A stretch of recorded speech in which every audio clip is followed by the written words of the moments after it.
예, 여러분 반갑습니다. 다들 잘 지내셨습니까? 새해 첫 법회입니다. 그죠?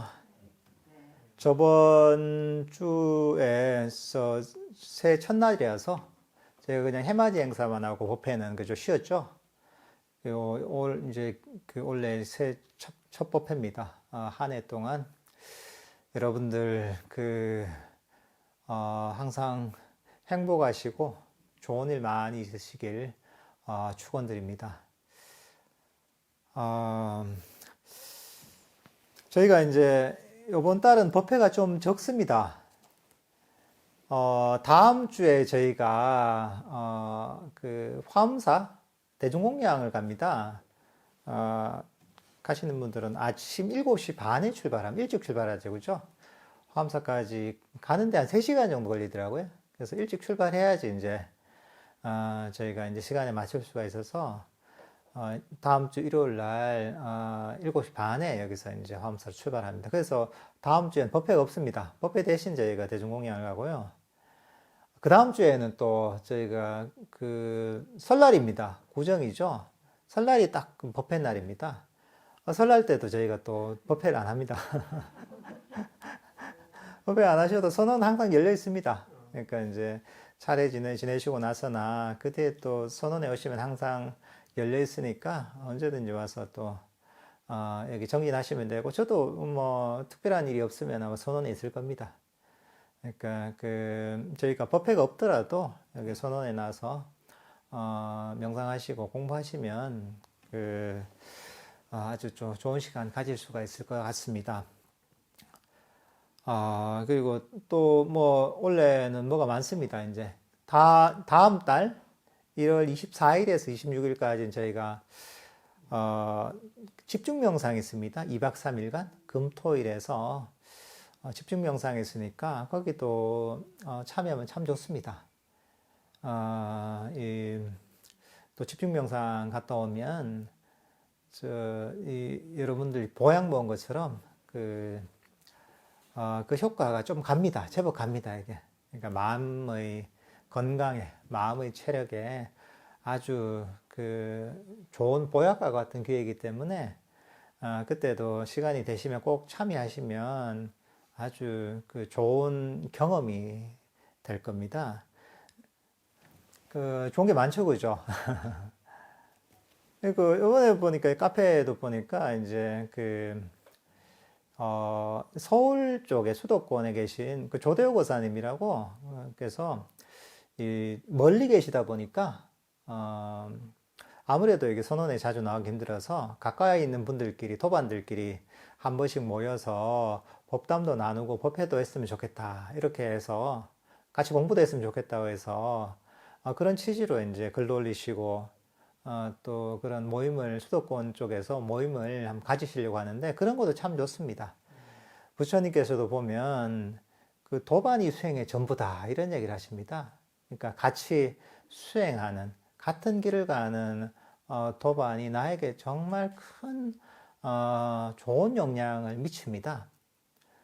세상은 보면 우리 명상하는 수행하는 길하고 거꾸로 이렇게 흐르고 있습니다. 근데 우리 수행하는 사람은 이 세상의 흐름, 욕망의 흐름을 거슬러서 가야 됩니다. 이거 혼자서 가다 보면 좀 힘이 듭니다, 이게. 근데 같이 가면 우리가 배를 타고 물살을 거슬러 간다면 같이 노를 저으면 훨씬 힘이 덜 들고 쉽습니다, 이게. 그러니까 수도권에서 공부하시는 분들은 그런 기회에 한 번씩 이제 도반들하고 만나서 또 법담도 나누고 법에 대해서도 명상에 대해서도 함께 공부하는 시간을 가지면 그것도 본인의 어떤 수행 생활을 잘 해 나가는 데 있어서 굉장히 큰 역할을 합니다. 그러니까 거기에도 가까이 있는 분들은 참여하시면 참 좋은 어떤 계기가 될 것 같습니다. 공부를 한다는 거는 한 가지만 가지고 안 됩니다. 여러 가지가 필요합니다. 내가 이 불교하고 인연이 있어야 되고 또 불교하고 인연이 있어도 또 나름대로 본인의 안목이 있어야지 우리가 수행을 시작할 수가 있고, 좋은 스승도 만나야 되고, 좋은 도반도 필요하고, 또 스스로 보면 이런 법회나 또는 도반들과의 법담이나 법회를 통해서 또 배움도 있어야 되고, 때로는 내가 수행을 잘하고 있는가 이런 것들도 또 검증을 해봐야 됩니다. 그리고 내가 가진 복이 있어서 또 수행할 수 있는 나름의 여러 가지 여건, 여유가 돼야지 또 수행을 할 수가 있습니다. 그러니까 이런 것들이 사실 총체적으로 잘 돼야지 우리가 부처님께서 가르치신 이런 수행 생활을 장애가 적게 잘 할 수가 있습니다. 그러니까 이런저런 부분들을 내가 수행에 도움이 되는, 내 공부에 도움이 되는 부분이라면은 그런 것들을 하나하나 챙겨가는 것도 참 우리가 수행을 하는 데 있어서 신경을 써야 될 부분입니다. 저희가 아무것도 남기지 않길 가지고 공부한 지가 꽤 됐죠. 다 돼 갑니다, 이게. 아마 요번 결제 때 끝날 것 같아요. 결제 때까지 요거를 딱 끝나면 딱 맞을 것 같아요. 지금 이제 할 부분이 뭐냐면 깨달음을 얻는 법에 대한 이런 챕터입니다. 사실 앞부분에는 이 짧은 시간의 중요성에 대해서 얘기를 하시는데, 아잔 브람스님도 뭐 여기저기 법문도 많이 다니시잖아요. 그러다 보면 항상 뭐 비행기 시간이 밀리기도 하고 차 시간이 밀리기도 하다 보면 시간이 빌 때가 있죠. 뭐 여러분들도 그럴 때가 많죠, 그죠? 때로는 뭐 약속을 했는데 약속 시간이 뭐 30분이 늦을 때도 있는 것이고, 때로는 차가 제대로 도착을 해야 되는데 연착을 해가지고 차 시간이 뭐 2, 30분 밀릴 때도 있고, 때로는 약속이 뭐 취소가 돼서 이제 뭐 시간이 빌 때도 있고 이럴 때가 많습니다. 이럴 때 보통 어떻습니까? 이제 약속 시간이 늦으면 약속 시간을 제대로 지켜야지, 사람이 어떻게 신용이 없어, 이렇게 하셨단 말이죠. 또는 뭐 기차가 연착이 됐다 이러면, 기차가 말이야 요즘 같은 시대에 어떻게 30분이 늦을 수가 있노, 마음에서 계속 이제 번뇌거리가 일어날 때가 있습니다. 근데 사실 그런 시간이 명상하기 굉장히 좋은 시간입니다. 비는 시간 있잖아요. 그때는 아무것도 사실은 할 일이 없습니다. 할 일이 없잖아요. 할 일이 없으면 뭐 하면 됩니까? 할 일이 없으면 명상을 하면 되는 거예요. 얼마나 좋습니까? 친구가 약속을 하는데 친구가 약속 시간이 한 30분이 늦었다. 그땐 정말 아무 계획이 없었던 거잖아요. 친구가 만나려고 했던 시간이기 때문에 그 30분 동안 내가 아무것도 다른 걸 생각할 필요가 없는 거죠. 아무런 의무도 없는 것이고. 그때 그대로 내가 명상을 하면 정말 마음을 가볍게 하면서 저희가 명상을 할 수가 있습니다. 그러니까 오히려 친구가 약속 시간이 늦어지면 더 좋은 거죠, 이게. 혼자서 명상할 시간이 생겼구나. 기차가 20분이 연착이 되면 얼마나 좋습니까? 야, 20분 동안 내가 이 명상할 이런 여유가 생겼구나. 차가 밀려서 내가 버스를 탔는데 차가 밀려서 30분 걸릴 거리가 1시간이 걸린다. 얼마나 좋습니까? 30분이 아니라 30분 더해서 1시간을 내가 명상할 시간이 생겼잖아요. 사실 이런 시간들이 10분, 20분, 5분, 뭐 이런 시간들이 짧은 것 같지만 짧지 않습니다. 사실, 세상 모든 것들이 그렇지만 수행도 마찬가지입니다. 이 짧은 시간, 순간순간이 모여서 나의 명상을 발전시키고 나를 변화시키는 겁니다. 이 짧은 이 짜투리 시간의 소중함을 사실은 잘 알아야 됩니다. 근데 어떤 사람들은 사실 이것도 훈련이 필요합니다. 근데 보통 사람들은 내가 뭐 30분, 1시간 있어야지 명상을 하지 이런단 말이죠. 전혀 그렇지 않습니다. 5분, 단 1분의 10시간이 있더라도 그 짧은 시간 동안 명상하는 것이 모여서 나의 정신적인 습관들, 정신적인 패턴을 완전히 바꿔놓습니다, 이게. 그리고 사실 우리가 정말 이 순간, 이 순간에 몰두한다면 그게 1분이 됐든 1시간이 됐든 차이가 나지 않습니다. 1분도 사실은 영혼처럼 느껴지는 것이고 1시간도 어떻게 보면 이 순간에 머물면 그게 1분처럼 느껴지는 겁니다. 사실 그 시간의 차원을 넘어서게 되는 겁니다. 우리가 바로 이 순간에 머물게 되면. 그러니까 이제 여러분들은 이 짧은 시간의 그 소중함을 잘 알아야 됩니다. 그리고 여러분들이 작은 실천들을 중요시하게 됩니다. 우리가 마음을 쓰잖아요. 번뇌가 내가 욕심이 일어났다. 이걸 그냥 이제 어떤 경우에는 게을러서 그냥 뭐 거기에 쭉 따라갈 수도 있고, 그죠? 때로는 이거 본질을 알고서 조금 힘들긴 하지만 이걸 버리려고 노력할 수 있단 말이죠. 근데 이게 별 차이 아닌 것 같지만 그거 하나가 나의 정신적 습관들을 방향성을 바꾸는 겁니다, 이게. 그러니까 이제 이 순간순간이 보면 아주 소중한 겁니다. 우리가 미래가 어떻게 될지 아무도 모릅니다. 확실하게 내가 할 수 있는 것은 지금 이 순간입니다. 지금 이 순간을 소중하게 여기고 이 순간에 선법을 개발하려고 노력하는 것. 이게 보면 너무나 중요한 겁니다. 그리고 사실 우리가 큰 걸 생각하고 저 먼 미래에 뭔가 대단한 걸 생각하면 우리 마음에 욕심이 가득 차게 됩니다.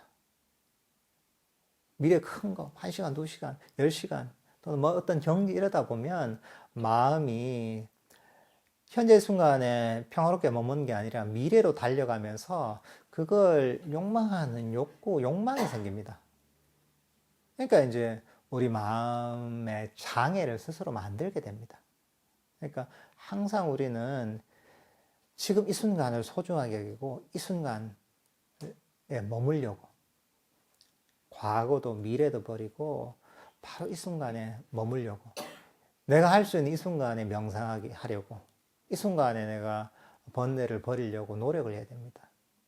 그러니까 이게 수행자로서 가장 좋은 태도입니다. 그러니까 이게 수행자는 빨리빨리 버릴 수 있어야 됩니다. 지나간 과거도 빨리 버리고 다가오지 않은 미래도 버리고 바로 이 순간에 내가 멈출 수 있어야 됩니다. 그래서 부처님께서 그런 얘기 하십니다. 과거도 생각하지 않고 미래에 대해서도 걱정하지 않는 수행자는 바로 열반에 가까이 있다고 이렇게 얘기하십니다. 그러니까 이런 부분들을 아주 중요하게 여겨야 될 것 같습니다.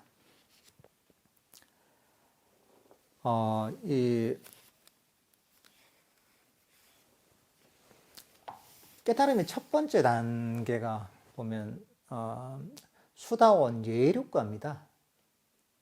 그 수다원 네 단계가 있죠, 그죠? 수다원, 사담, 아난, 아란. 그중에 첫 번째 수다원 또는 뭐 예류자 또는 예륙과에 이르렀다는데 이 단계의 가장 특징적인 건 뭐냐 하면 유신견이 없어진다는 겁니다.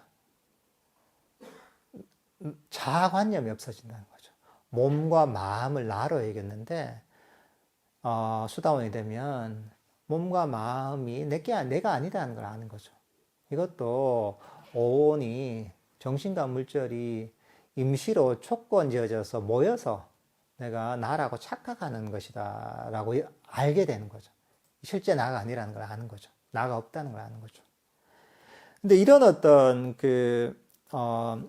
이 깨달음의 첫 번째 단계에 이르기 위해서 보면 이게 뭔지보다 이제 어떻게 그럼 거기에 이룰 수 있는가, 어떤 방향으로 여기에 대해서 지금 설명을 하고 계십니다. 아잔 브람스 스님이 아잔차 스님의 제자잖아요. 근데 이제 아잔차 스님에게 이제 들었던 본문을 가지고 여기 설명하고 계십니다. 보면 아잔 브람스 스님도 아잔차 스님의 얘기를 많이 하십니다. 이게 어떻게 보면 그런 가르침들이 우리가 어떤 본문을 들을 때가 있죠. 가르침을 들을 때가 있죠. 그럴 때 보면 들었다가 기억이 안 날 때도 있잖아요. 그죠? 근데 이런 게 의미가 있는 게 뭐냐 하면 어느 순간에 내가 어떤 들었던 법문이 있잖아요. 그게 내가 수행을 하면서 장애에 부딪히거나 또는 굉장히 필요할 때 있죠. 그럴 때 내가 언젠가 어디선가 들었던 법문이 툭 튀어납니다. 그래서 내가 그 장애를 극복할 수 있는 지혜를 줍니다.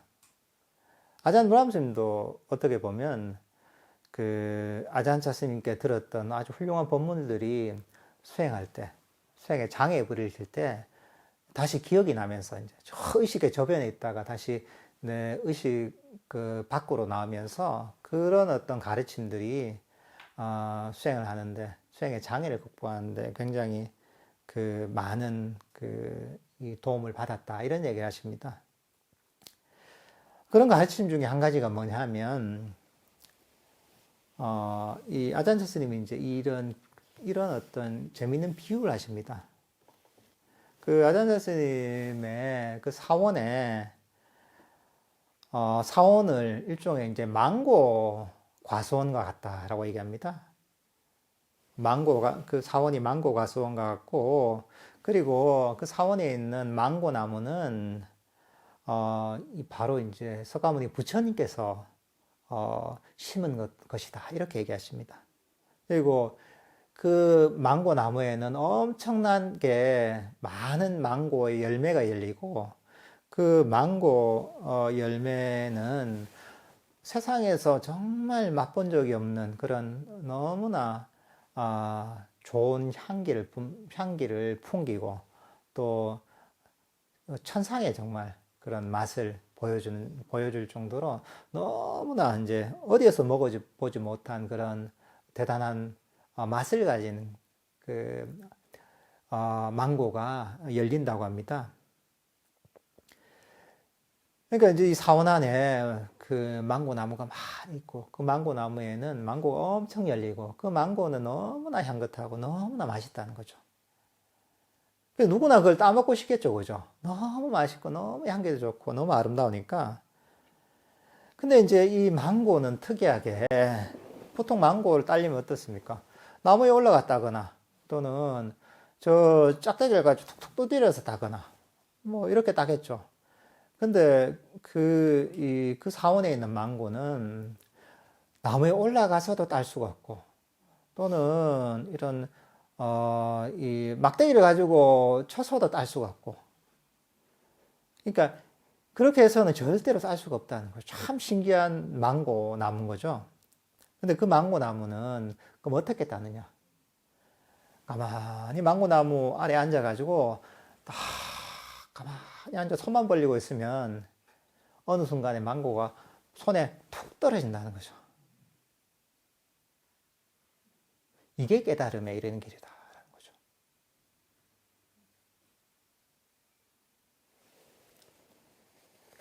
그래서 저 아잔 브라함스님도 처음에 출가한 지 얼마 안 됐을 때 이 얘기를 들었을 때는 이해가 안 됐다고 하세요.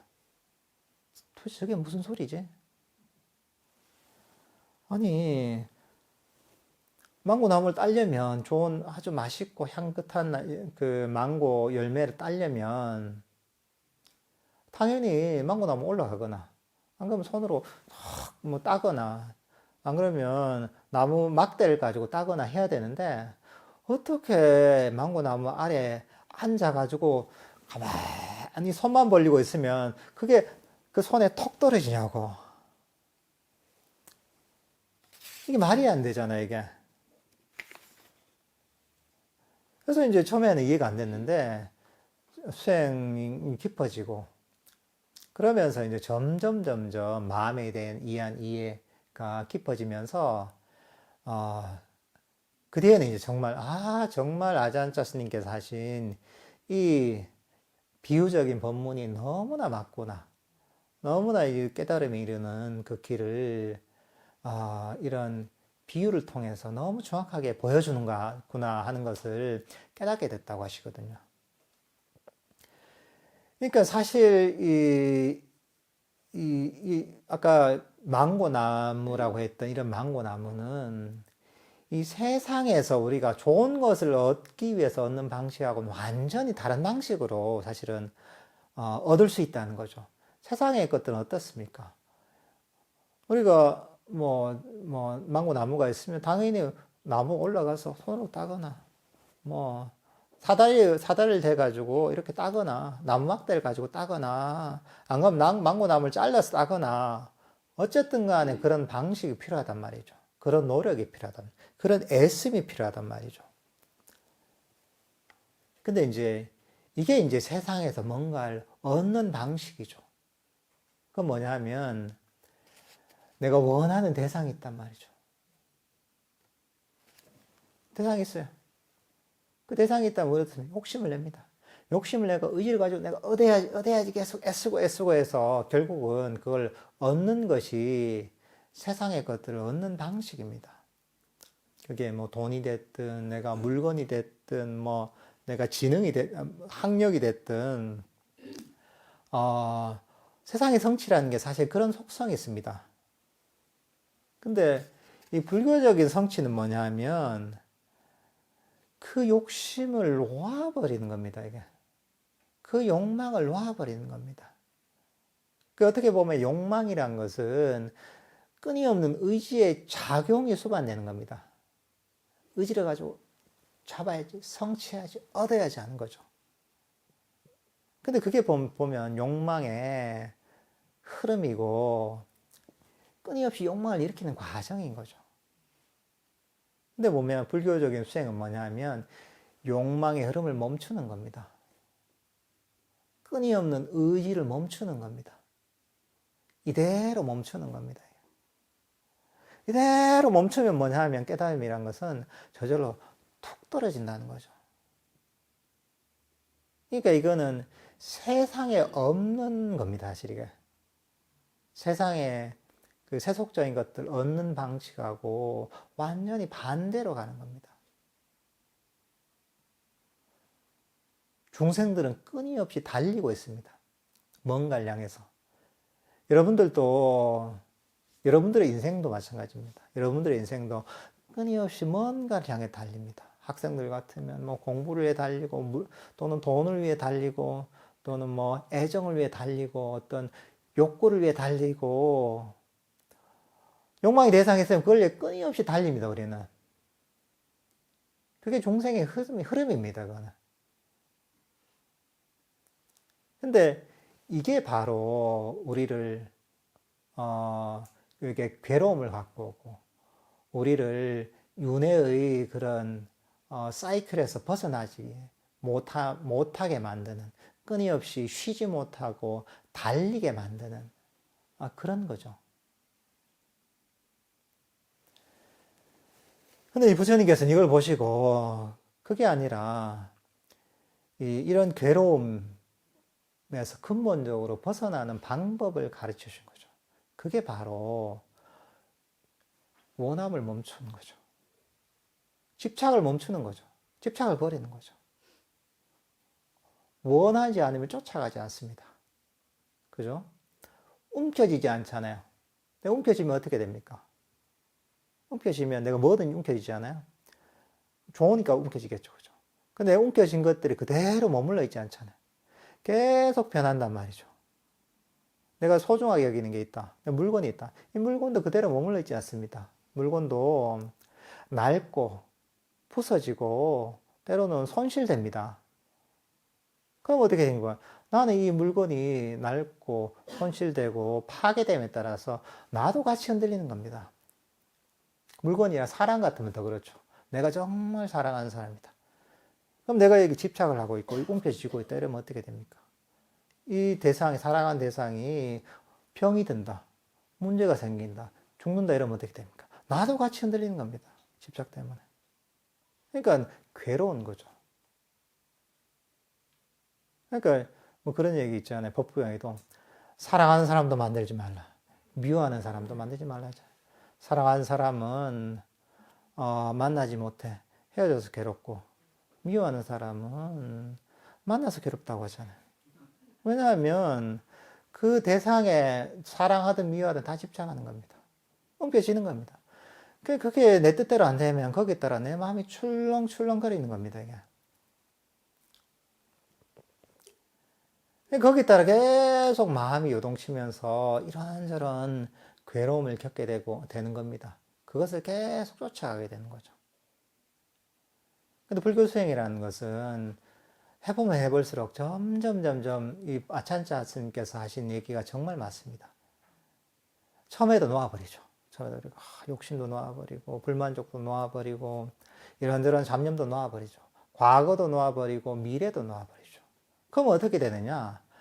움켜쥐지 않으면 우리 마음이 이 자리에 멈춥니다. 그리고 더 놓아버리면 더 놓아버릴수록 더 멈춥니다. 왜 더 놓아버리게 되느냐? 이 집착할 바가 없음을 알게 되는 거예요. 움켜질 필요가 없다는 걸 아는 거죠. 움켜질 만한 가치가 없다는 걸 아는 거죠. 무상하고 내게 아니기 때문에. 그럼 이제 내가 이 손을 놔버리면 나는 주위의 어떤 것에도 흔들리지 않는 거죠. 이러면서 내 마음이 멈추는 거죠. 멈춘다는 것은 의지로 가지고 멈추는 게 아닙니다. 자연스럽게 집착을 넣어버리고 번뇌를 놔버리고 욕망을 놔버리면서 자연스럽게 멈추는 겁니다. 멈춘다는 거는 처음에는 멈춘다는 게 왠지 들으면 답답하지 않나? 그죠? 가만히 멈춘 이게 뭔 재미가 있나? 사람이 활동적으로 움직이고 이것저것 하고 해야지 뭔가 인생에 활기도 있고 재미도 있지 한단 말이죠. 그렇지 않습니다. 근데 정말 마음이 멈추면 나중에는 마음의 움직임이 마음의 힘이었다는 걸 알게 됩니다. 끊임없이 욕망하고 집착하는 게 마음을 끊임없이 움직이게 만들거든요. 이 움직임의 마음의 움직임이 바로 괴로움의 원인이었다는 걸 압니다. 집착을 버리고 욕망을 버리면 그때서 내 마음이 멈추면서 이제서 정말 마음 편하게 쉴 수 있다는 걸 알게 되는 겁니다. 아까 얘기했죠. 친구가 약속 시간에 10분 늦었다. 이래 10분의 여유 시간 있잖아요. 그 시간 동안 아무것도 할 일이 없단 말이죠. 아무 할 일이 없어요. 근데 이제 명상을 통해서 마음이 멈추다 보면 정말 할 일이 없음을 알게 되는 겁니다. 어떻게 할 일이 없다는 거 아느냐? 이 몸도 내가 신경 쓸 필요가 없는 거죠. 이 몸조차도. 보통 사람들은 어떻습니까? 몸 이거 관리하는 게 너무 힘듭니다. 여러분들 일주일만 관리 안 해보십시오. 난리가 납니다. 씻고, 막 이빨도 닦아주고, 막. 이게 얼마나 귀찮은지 모릅니다, 이게. 이빨만 닦아야 되나? 치실도 해야지. 또 그냥 이제 세수만 하면 되나. 로션도 발라줘야지. 또 보살님들은 바르는 게 엄청 많더만요. 얼마나 힘들고 귀찮습니까? 실제로 이제 그런 걸 하지 않더라도 우리는 끊임없이 우리 몸에 신경을 써야 됩니다. 신경을 쓰게 되어 있습니다. 근데 몸에 대해서 완전히 이 부담을 버리게 됩니다. 수행을 통해 마음이 멈추면. 정신적인 부분도 마찬가지입니다. 이런저런 생각들, 이런저런 감정들, 온갖 것들을 신경 씁니다. 여러분들 살면서 스트레스가 얼마나 많습니까? 그죠? 어떤 분들은 죽을 것 같은 스트레스가 있는 경우가 있고, 어떤 사람은 그 정도는 아니더라도 살면서 온갖 스트레스, 짜증, 감정의 기복, 지루함, 별별 마음에 짐들이 많습니다. 근데 그게 뭐냐면, 그게 하나하나가 전부 내 마음의 짐입니다. 전부 내가 이 케어를 하고 있는 거예요, 이게. 이 감정이 됐든, 우울한 감정이 됐든, 짜증나는 생각이 됐든, 또는 화가 나는 생각이 됐든, 어떤 공상이 됐든, 그걸 여러분들은 이 한 놈 한 놈을 다 케어하고 있는 겁니다, 이게. 얼마나 그러니까 피곤하게 사는 겁니까? 근데 명상을 통해 마음이 멈추면 어떻게 되냐? 지혜가 생기면, 이건 내 일이 아니네, 이렇게 알게 됩니다. 내 일이 아니니까 얼마나 편해. 내 신경 쓸 필요가 없는 거야. 어떤 감정이라든 어떤 생각이라든 감정이 다운되든 업되든 짜증이 나든 화가 나든 내 문제가 아닌 겁니다. 그럼 정말 그걸 이제 어느 정도 놓아버리면 엄청난 짐을 내려놨다는 걸 알게 됩니다. 그러면서 마음이 너무나 평화롭고 행복해지는 겁니다. 그동안 내 정신적 에너지를 갉아먹었던 그런 마음의 짐들, 몸의 짐들을 놓아버리게 되잖아요. 그러면 마음이 충전되고 마음이 행복해집니다. 이게. 그러니까 버리면 버릴수록 더 평화롭고 더 행복해지는 겁니다. 그러니까 이제 이것도 세상의 논리하고 안 맞는 거죠. 세상에는 막 가지고 또 성취하고 이래야지 좀 더 행복해진다고 생각하는데 우리 마음은 그렇지 않습니다. 놓아버렸을 때, 이럴 때, 마음이 완전히 비워졌을 때, 멈췄을 때, 그때서 진정한 행복이 뭔지, 진정한 자유가 뭔지 알게 됩니다. 여러분들, 자유라는 게 내가 하고 싶은 게 내 자유다 생각하는 경우 많잖아요. 그죠? 그렇지 않습니다. 여러분들은 다 감옥에 갇혀 있습니다. 자유롭지 않습니다. 여러분들은 몸의 감옥에 갇혀 있습니다. 이 몸에서 떠날 수 없습니다, 이게. 몸에 집착하고, 몸에 갇혀가지고, 몸에 계속 신경을 써야 됩니다. 보고, 듣고, 냄새 맡고, 맛보고, 아프기도 하고, 이 몸의 감옥에 갇혀 있습니다. 마음의 감옥에 갇혀 있습니다. 생각과 감정들, 대표적으로, 의지, 여기도 보면 자유롭지 못하면 여기에 이런 감옥이 또 갇혀 있는 겁니다. 근데 사실 그런 걸 알고 나면 사실은 자유란 말이 정말 무색해지는 거죠. 사람들에게. 진정한 자유라는 것은 이런 몸과 마음의 감옥에서 완전히 벗어나는 겁니다. 그러려면 어떻게 되느냐? 원함을 버리고 욕망을 버리고 집착을 버리고 놓아버려야 되는 겁니다. 놓아버리고 여기서 말씀해서 아잔자 선생님 얘기하시는 것처럼 명상을 하면서는 그런 겁니다. 가만히 앉아서 그대로 고요하게 멈춰서 기다리면 되는 겁니다. 그러면 저절로 이 망고가 톡 손에 떨어지는 거야. 그럼 여러분 맛있게 먹으면 되는 겁니다, 이게. 근데 그게 이제 아주 수행의 본질을, 아주 깊은 차원에서 수행의 본질을 정말 잘 보여주는 겁니다. 점점, 처음에는 그래도 마음의 움직임이 좀 있지만 수행이 깊어지면 깊어질수록, 더욱더 마음이 멈춥니다. 그러다 보면, 아무것도 하지 않는, 이게 어떻게 보면 수행에 있어서 가장 중요한 부분이 됩니다. 그야말로 정말 마음을 이대로 멈추고서 그대로 이 망고나무 아래에서 그대로 앉아있을 수 있다면, 그러면 이 깨달음이라는 그런 망고 열매 같은 향긋한 열매가 그대로 손에 톡 떨어지는 거죠. 그러니까 이것도 보면 아잔 브라함스님이 얘기하셨다시피 수행을 하면 할수록 이제 이런 부분들을 좀 더 깊이 이해하게 됩니다. 아잔 브라함스님은 이제 이게 앞에서 얘기했던 망고나무의 비유는 아잔 스님이 들려줬던 비유고, 아잔 브라함스님은 또 당신이 나름대로 또 이 재밌는 어떤 이 비유를 만드셨어요. 이 당나귀를 가지고 비유를 하셨는데,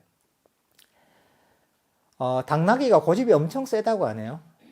뭐 유럽 같은 데도 보면 당나귀를 가지고 뭐 짐을 많이 날랐잖아요, 그죠? 마차도 끌게 하고 했는데 당나귀가 고집이 엄청 세대요. 세서 말을 안 듣는데요. 그래서 걔가 이제 멈춰가지고 안 가려고 하면 아무리 때려도 당나귀가 꼼짝을 안 한대요.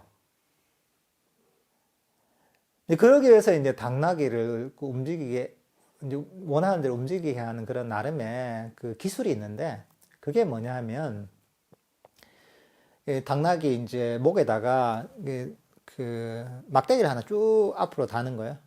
그리고 이제 그 끝에다가 실로 한 50cm 정도 앞에 이제 그 당근을 이제 싹 묶어 놓는 거예요. 이게 당나귀가 당근을 엄청 좋아하잖아요. 그죠? 그래서 이제 당근이 앞에 보이니까 당나귀 그걸 먹으려고 계속 가는 거예요. 이제 그런 어떤 지혜를 가지고, 기술을 가지고, 당나귀를, 말을 안 듣는 당나귀를 이제 원하는 대로 이렇게 움직였다고 하는데, 보통 당나귀는 보면, 그 앞에 것만 보고 계속 달려가잖아요. 그죠? 이건 뭐냐 하면 우리 수행의 어떤 비유하고 마찬가지입니다. 우리가 수행의 어떤 목표가 있단 말이죠. 원하는 경지가 있단 말이죠. 뭐 깨달음이 될 수도 있고, 때로는 니미따가 될 수도 있고, 선정이 될 수도 있고, 어떤 마음의 고요함이 될 수도 있죠. 아주 몰입되는 상태가 될 수도 있습니다. 그걸 보고 이제 우리는 계속 쫓아가는 거죠, 이게. 이게 맛있는 깨달음이 있구나, 맛있는 선정이 있구나, 맛있는 니미따가 있구나, 맛있는 고요가 있구나. 이거 먹음직하네. 너무 좋아 보이네. 먹어야지. 계속 쫓아간단 말이죠. 근데 당나귀가 아무리 이 당근을 보고서 열심히 쫓아가도 당근을 먹을 수 없습니다. 항상 머리 앞 한 50cm 정도에 항상 머물고 있는 거죠. 수행을 할 때 똑같습니다. 근데 저도 옛날에 그랬습니다. 저도 이제 이 비유를 보니까 너무 옛날 생각이 나요. 야, 내가 정말 고집센 어리석은 장나귀였구나 하는 생각이 들어요. 저도 깨달음, 선정, 어떤 경지 이런 걸 보고 계속 쫓아가는 거예요. 근데 바로 앞에 있어서 조금만 하면 될 것 같아. 아무리 가도, 아무리 가도 안 되는 거예요, 이게. 근데 그 이유가 뭐냐 하면,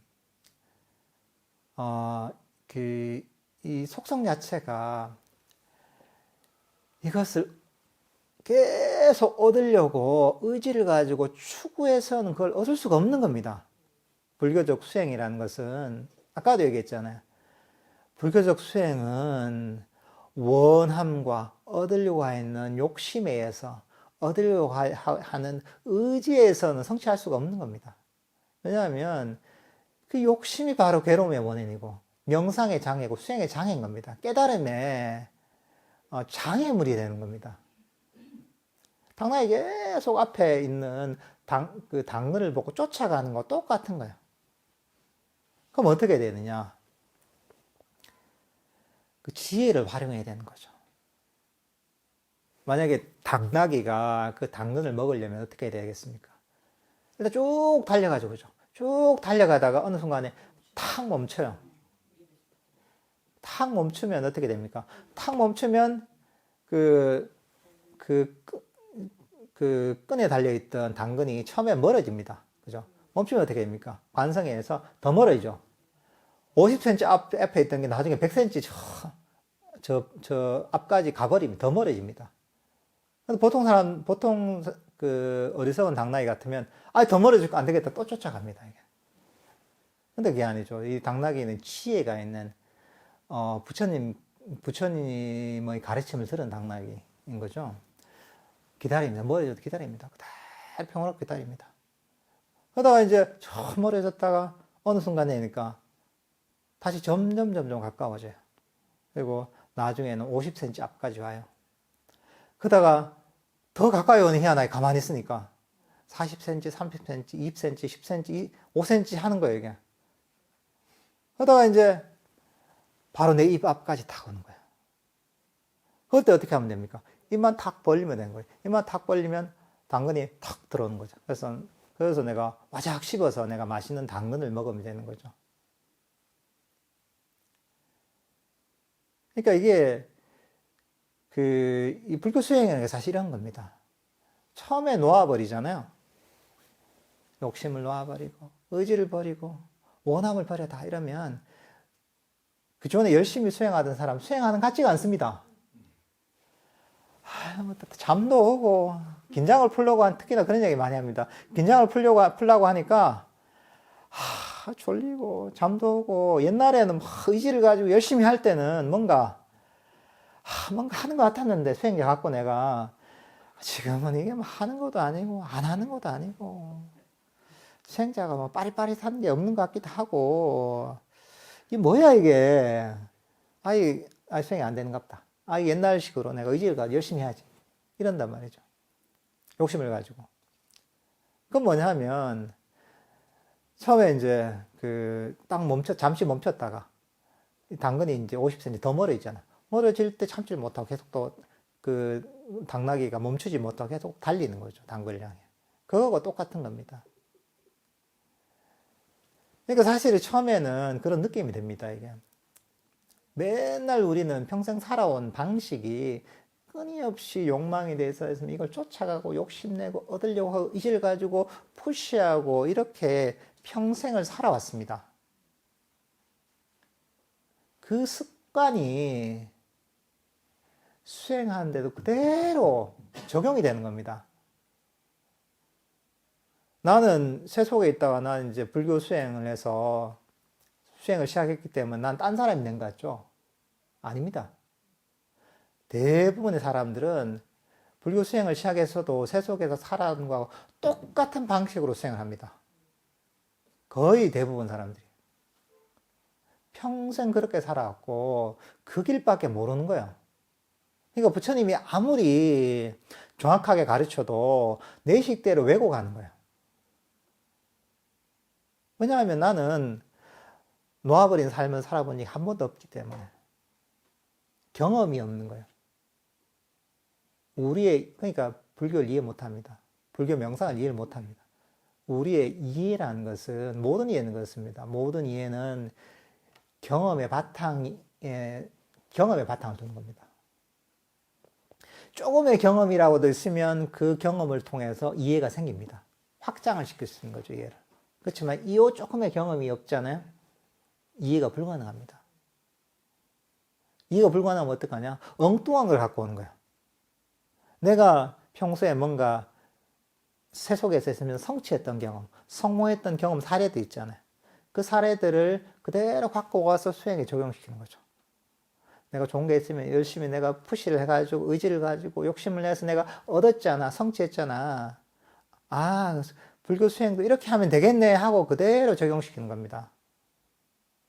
근데 그거는 이제 이 세속에서 중생들이 마음 쓰는 방식이고 부처님은 그런 식으로 하신 적이 없다는 거죠.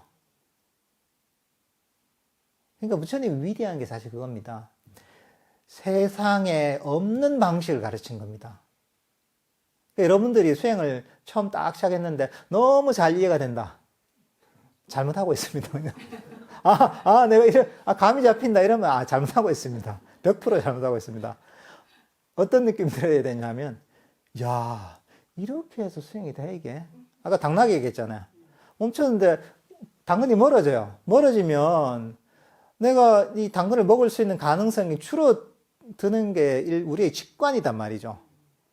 근데 나중에 가만히 기다리고 있으면 멀어졌다가 다시 돌아오잖아요. 우리 직관과 어긋나는 겁니다. 불교 수행 우리 직관과 어긋납니다. 왜 직관과 어긋나냐? 우리 직관도 경험의 바탕을 두고 있거든요. 많은 경험의 데이터의 바탕에서 내 직관이 생긴단 말이죠. 근데 놓아버리는 경험의 데이터는 없습니다. 중생들은. 그러니까 이해가 안 되는 거죠. 그러니까 이렇게 해서 수행이 된단 말이야. 이러면 이제 조금 감을 잡은 겁니다. 이게 이렇게 돼? 그러니까 이게 희화한 가르침인 겁니다. 저도 이런저런 수련법, 수행법, 세속에서 이런, 철학이나 이런 걸 봐도, 부처님 가르침하고 같은, 이 방향이 같은 게 하나도 없습니다. 너무나 독특한 가르침입니다, 이거는.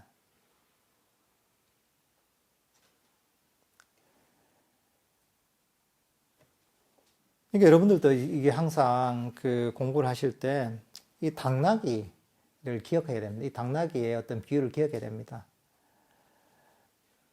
여기도 뭐 당나귀도 결국은 멈춰서 결국은 그 당근을 먹을 수 있었던 겁니다.